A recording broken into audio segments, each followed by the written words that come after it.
Hello, people. It's a good morning, good afternoon, good evening, good day.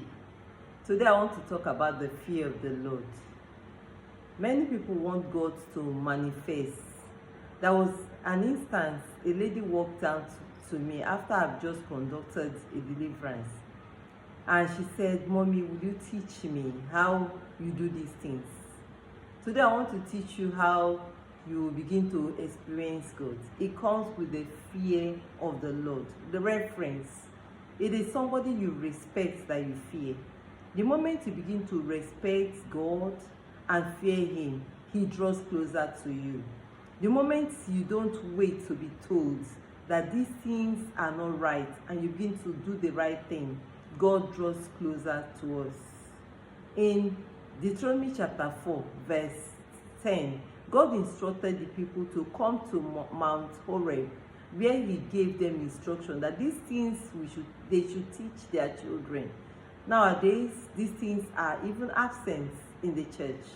People don't teach people how to keep themselves, how to respect God, how to know that God is within us and around us, how to observe abstinence.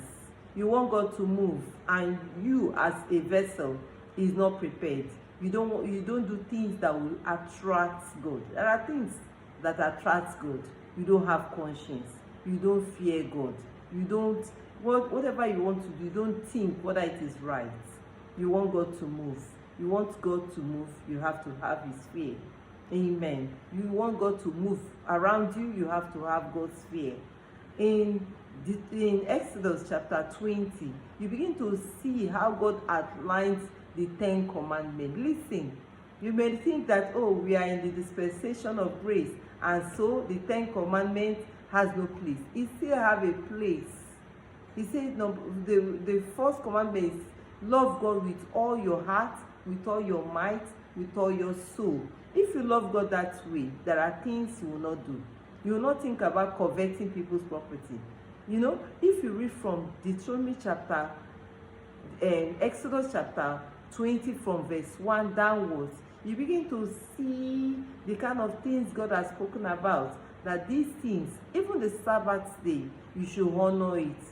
Amen. There are things you begin to do, and the power of God will begin to move around us.